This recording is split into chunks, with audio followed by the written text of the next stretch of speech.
Hi, this is Chris from the Stephanie Miller Show. Please enjoy this exclusive clip from Political Voices Network. This headline, Emasculated Lindsey Graham, shredded by critics for latest stunt.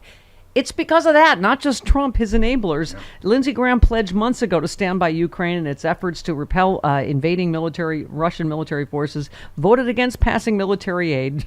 Right? He claimed he opposed the package because it didn't do enough to address the migrant crisis, despite the fact that they just killed their own bill on that. Someone wrote an incredible transformation that would have left his late friend John McCain aghast. Graham said backstage at an event that I moderated in 2016, he could not understand why the GOP didn't just kick Trump out of the party. Joe Walsh said no politician these past 8 years has emasculated themselves more than this one has. This man literally went to Kyiv 9 months ago and told Zelensky and Ukrainians with a straight face, I will continue to stand with and for Ukraine's freedom, and every Russian soldier is expelled from Ukrainian territory. He said until Trump tells him not to. I mean, that sums up the whole Republican Party. Absolutely right. Look, we all know what's going on here. Okay, Lindsey has completely changed ever since the announcement of his engagement to Tim Scott came out.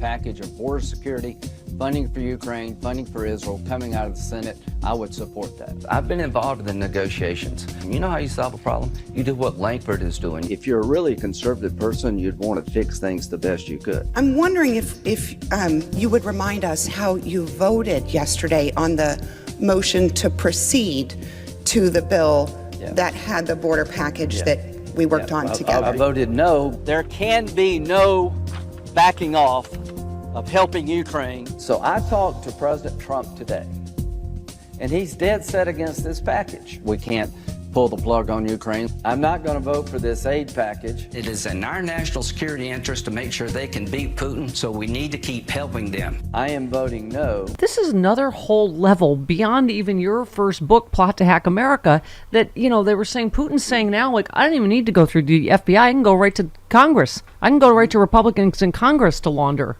this disinformation. Right. Yeah, absolutely.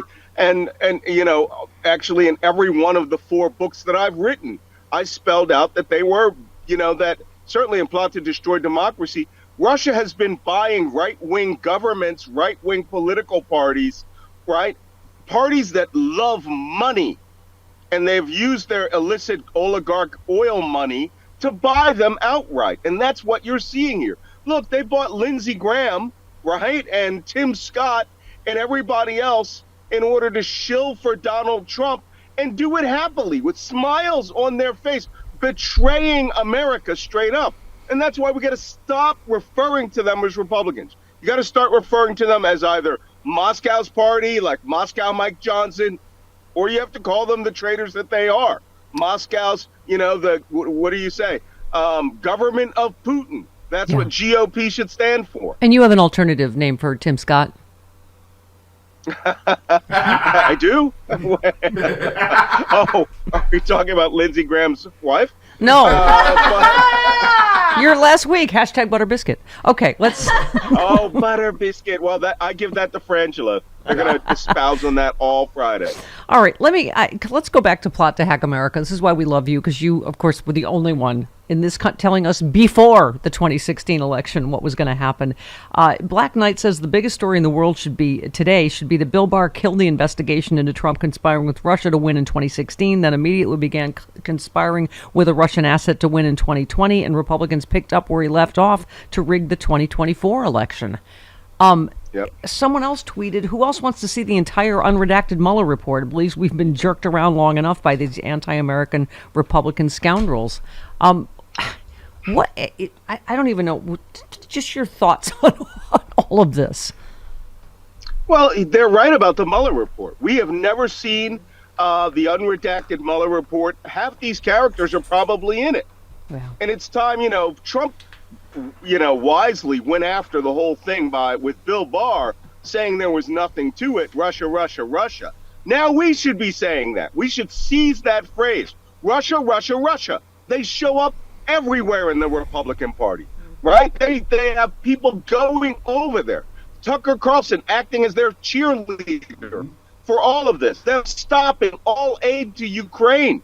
in order to assist Russia on the battlefield, which means by extension they're assisting Iran on the battlefield. They're assisting Hamas. Russia is a malignant actor in this world, and we need to start calling the Republicans out as the people who are facilitating Moscow's goals, not America. Yeah.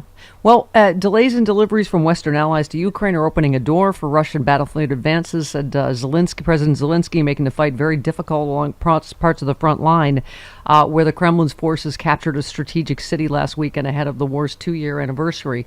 I mean, the good news is Putin said he would take Ukraine in 2 weeks. Right, so here we are moving into year 2. But what do you think in terms of the state of the war and whether there's hope for us still to send aid?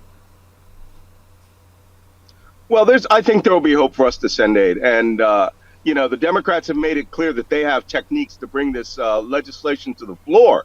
But look what the Republicans did. Look what Moscow Mike Johnson did.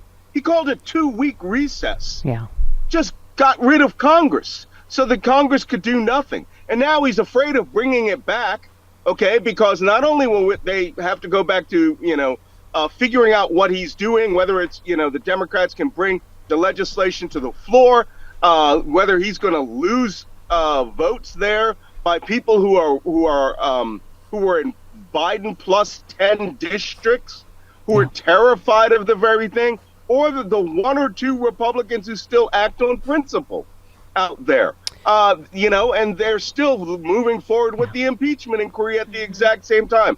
These people don't care about governing. Yeah. And we should say that every time we open our mouth. Republicans can't govern. They work for Putin. That's why. Yeah, we always recommend your Substack. We've linked to it, but as you do, you connect everything around the world. 2 weeks of geopolitical madness is the world about to explode. You said it's Donald Trump induced chaos. We all know the story behind the fool who became king. What we did not understand at the time, and even now the news media are not only starting to grasp, is that the purpose of the fool is to bring bizarre, corrupt entertainment into the most serious of situations. And you said the opiate-like addiction the news media has to this man is an accurate description. And, as literally, we watch the world burn. I mean, you talked about just the last 48 hours, killing Navalny, on and on. You said the reason you're feeling morose is because Trump-induced chaos in Europe is deeply tied to the crisis in the Middle East. For all of the ballyhooing that Trump supports the extremist policies of Netanyahu, his actions and words seem to fuel the dreams of Iran. The Iranian mullahs are politically savvy. They watch Trump and American politics carefully, and in many interests, they time their malicious activities to have the most negative impacts on the American electorate. Because Iran does things to damage Joe Biden. Iran watches Trump to see how they can do things to damage Joe Biden. Trump watches the world to see if he can damage Joe Biden. So we have Moscow, Iran, Hezbollah, the Yemenis, the Syrian militias, and Iranian-backed Iraqi militias all watching Trump's cues.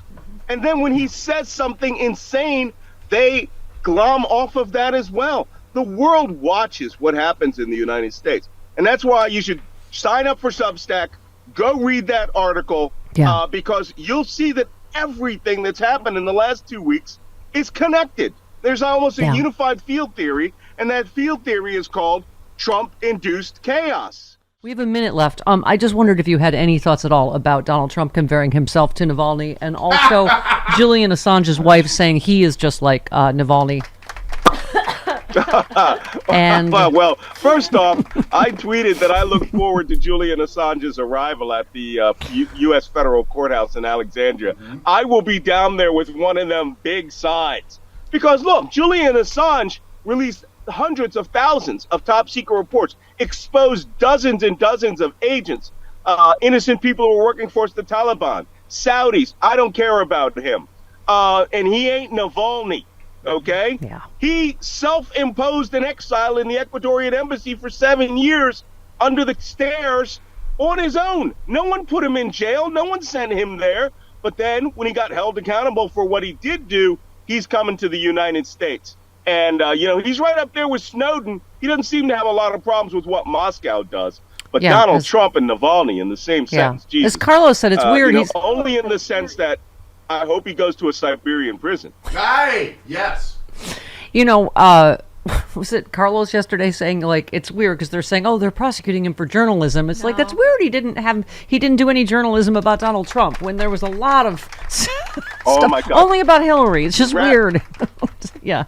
In Plot to Hack America, I spell out he was rabidly pro-Trump and rabidly anti-Hillary, and everything that he could do to damage her. And also, and you know, his wife's like, oh, I'd be scared for his life if he comes to the U.S. It's like, oh, I see. In this scenario and in Trump's scenario, Joe Biden is Putin. Joe Biden is the murderous dictator, and they are the hero patriots. I'm like, okay, I can't talk to Malcolm soon enough. All right. Oh, that's absolutely ludicrous. I mean, he's getting fed 3 times a day. He's going to get turkey at Thanksgiving. I mean, but U.S. prisons, federal penitentiaries, are for criminals. So don't be criming.